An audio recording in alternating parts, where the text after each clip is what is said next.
सारम मम करुणो रसायनम।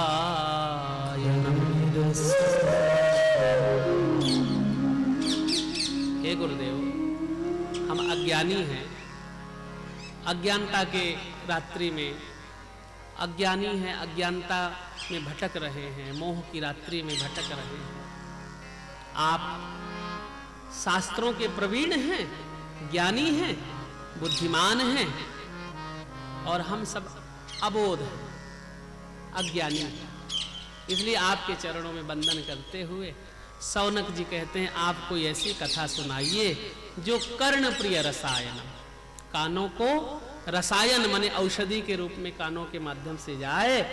क्योंकि जब तक आप औषधि के रूप से हमें कथा नहीं परोसेंगे तब तक भव रोग हंत्रे, इस संसार के रोग से हम कभी नहीं उभर पाएंगे। इसलिए हे गुरुदेव, आप कृपा करके कर्ण प्रिय रसायनम, आप कृपा करके हमें रसायन प्राप्त कराएं, और वो भी रसायन कैसी हो जो कानों को प्रिय लगे। देखिए, कथा भी सुन रहे हैं और कह रहे हैं जो मीठी भी हो। बोलो राधे राधे। रसायन यानी प्रिय भी लगे कानों को, जो अच्छी लगे। सूत जी महाराज मुस्कुराए।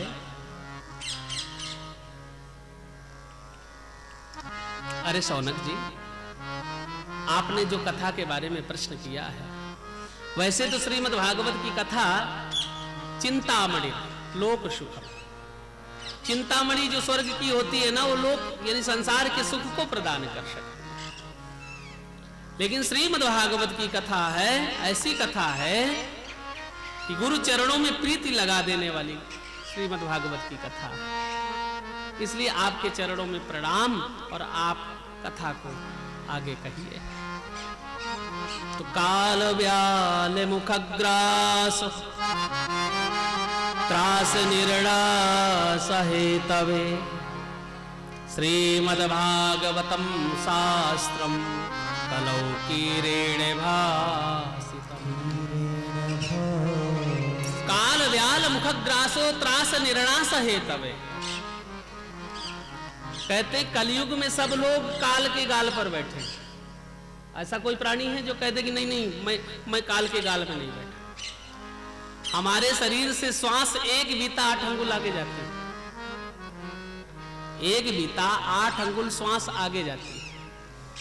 वापस आएगी कि नहीं, इसकी क्या गारंटी। इसलिए जितने प्राणी हैं सब काल के गाल पर बैठे। काल व्याल मुखग्रासो त्रास। अब हम लोगों का जीवन तभी तक सुरक्षित, ये मान लो कि कोई बहुत बड़े अजगर के मुख में कोई व्यक्ति बैठा हो और अपने से कहे नहीं नहीं मैं अमर हूं। अरे भाई, तू जब तक सुरक्षित जब तक वो सर्प मुख नहीं बंद कर रहा। सर्प का मुख खुला है इसलिए तू सुरक्षित है। जब सर्प अपना मुख बंद कर लेगा तो शरीर शांत हो जाएगा। ऐसे जीव, जितने जीवात्मा हैं सब काल के गाल पर बैठे हुए। काल व्याल मुखग्रास त्रास निर्णा सहेतवे। इसलिए इस कलयुग में जो प्रभावशाली चरित्र हैं प्रभु के, जो इस कलयुग के कलमश को नष्ट करने का कोई सरल साधन है तो आप बताइए ना। तब श्री सूत जी महाराज कहते हैं, प्रपत्स्यामो वयम सर्वे श्रीमद्भागवतामृतम। मैं आपको श्रीमद्भागवत रूपी अमृत पान कराने जा रहा हूं। जिस कथा को मैंने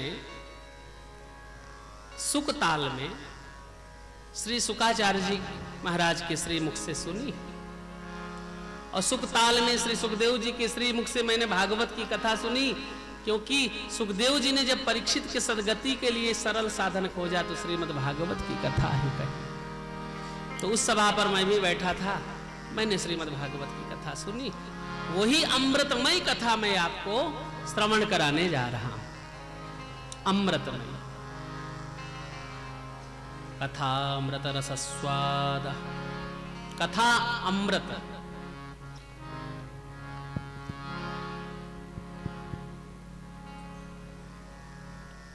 क्योंकि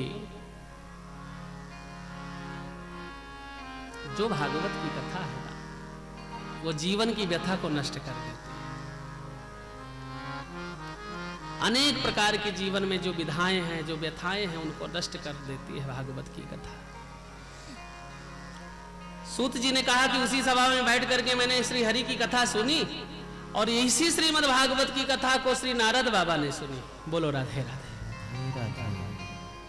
जैसे नारद जी ने सुनी तो सो कार्य कुशलाहा, ऋषियों ने प्रश्न कर लिया, प्रभु गुरुदेव, नारद जी ने बैठ करके श्रीमद् भागवत की कथा सुनी। बोले और क्या, कथा सुनी होगी तो फिर बैठना ही पड़ा होगा, क्योंकि हरि की कथा तो भाई ठहरे हुए पानी में आप अपना दर्पण जैसा चेहरा दे, यानी दर्पण के तरीके चेहरा देख सकते हैं। और बहता हुआ जल हो कह दो आप अपना चेहरा देख लो तो नहीं दिखेगा, और यदि ठहरा हुआ जल हो तो उस ठहरे हुए जल में अपना बिंब प्रतिबिंब के रूप में देख सकते हो। तो वैसे यदि ठहरा हुआ मन होगा तभी हरि की कथा, हरि का चरित्र, हरि का रूप माधुर्य चित्त से चिपकेगा, तभी आप हरि के दर्शन कर सकते हो। इसलिए नारद जी ने जब श्रीमद् भागवत की कथा सुनी तो नारद जी तो एक जगह टिकने वाले नहीं, और भागवत की कथा बिना टिके समझ में आने वाली नहीं। बोलो राधे राधे। राधे राधे। जैसे सूत जी ने कहा कि मैंने यानी इसी श्रीमद् भागवत की कथा को नारद बाबा ने सनत कुमारों से सुनी, तो ऋषियों ने अनेक तर्क किए, प्रश्न किए। तब श्री सूत जी कहते हैं, सौनकादिकियों,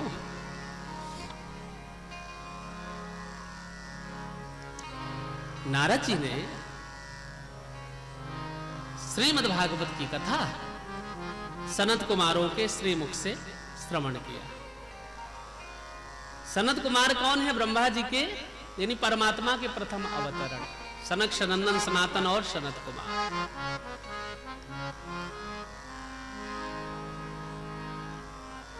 ये श्रीमद् भागवत की कथा अमृतमयी है। इसलिए एक बार श्री नारद जी, अब कथा कहते हैं कि नारद जी ने कैसे श्रीमद् भागवत की कथा सुनी। तो एक बार जो नारद जी देव दत्ताम इमाम बीड़ा स्वर ब्रह्मो विभूषिताम, जो परमात्मा के द्वारा जिन नारद जी को बीड़ा प्रदत्त है, उस बीड़ा की झनकार से नारायण नाम गुणगान करते हुए संसार का भ्रमण करते हैं।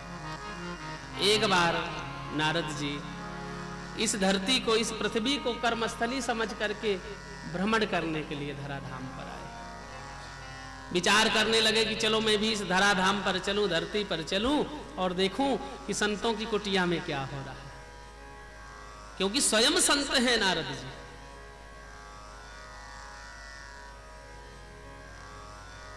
तो जैसे नारद जी ने सनत कुमारों के श्रीमुख से कथा सुनी, तो उसका विस्तार से वर्णन श्री सूत जी ने किया कि एक बार कर्मस्थली समझ करके नारद बाबा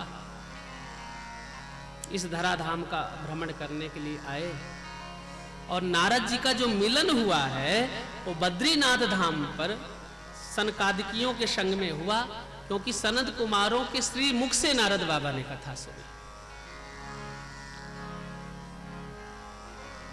आए धरती पर, ऋषियों की कुटिया में पहुंचे, महात्माओं की कुटिया में पहुंच करके देखते हैं कि महात्मा जो भजनानंदी थे, तपसी धर्मंत दरिद्र ग्रही कलिकौतुक तात न जात कही। इस कलयुग का ऐसा प्रभाव कि संत तो बहुत धनवान हो गए, गृहस्थ निर्धन। गोस्वामी जी के लेखनी में लिखा हुआ है। तो बोले इस महिमा का वर्णन श्रीमद् भागवत के महात्म की जो कथा कही गई,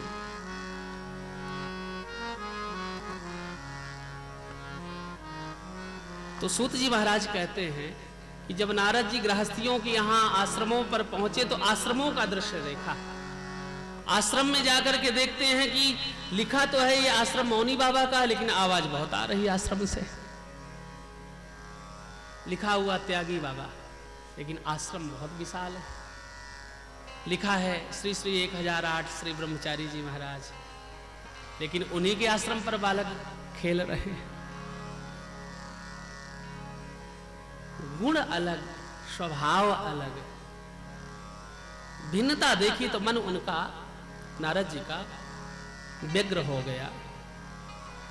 जैसे व्यग्र हुआ तो गृहस्थियों की कुटिया पर पहुंचे।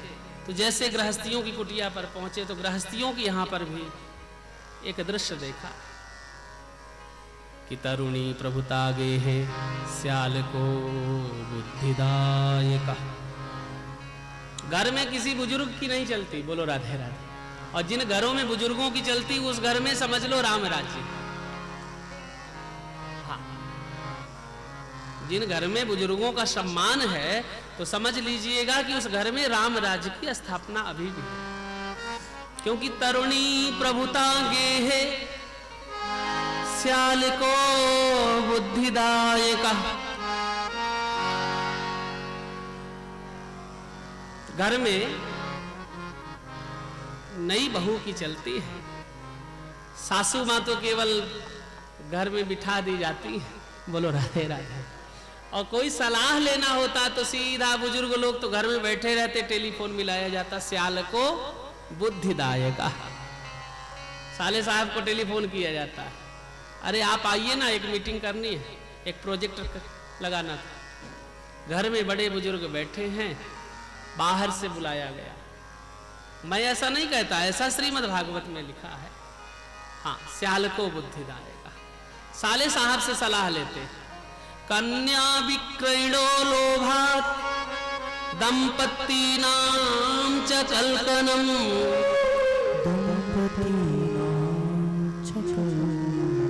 घर में आजकल बेटी बेटे का जो विवाह करते, विवाह नहीं अभी सौदा करते हैं, बोलो राधे राधे। वैसे तो हमारी कोई डिमांड है नहीं, बाकी आप कितना लगाओगे फिर हम विचार कर लेंगे। वारे चतुर समाज कहते हैं हम 1 रुपए मांगते नहीं बेटे के संबंध में, बाकी बजट आपका जितना उतना बता देना, फिर हम बताएंगे। बोलो राधे राधे। ऐसी परोक्ष वार्ता होती है हमारे समाज में। बहुत से तो ऐसे गृहस्थी जो लोभ के कारण अपने संतानों को बेच देते हैं। ऐसे हजारों उदाहरण रोज देखने को मिलते हैं, अखबारों में भी पढ़ने को मिलता है। तो बोले इस कलयुग में इन गृहस्थियों की ऐसी दशा को देख करके मन और विदृढ़ हो गया श्री नारद जी का। जैसे विद्रुण हुआ तो नारद जी ने सोचा कि चलो मैं श्री धाम वृंदावन चलूं, वृंदावन की महिमा निराली है।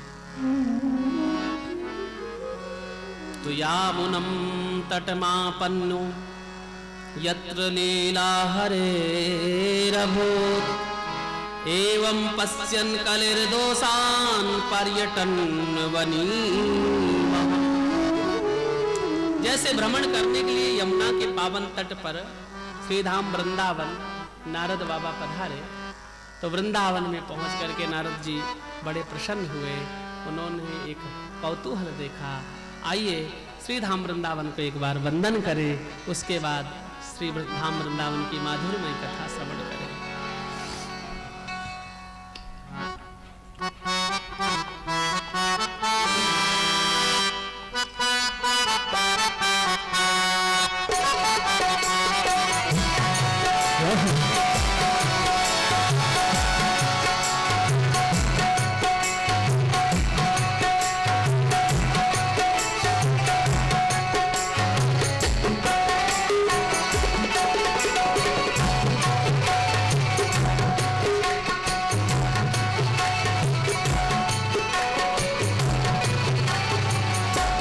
यही है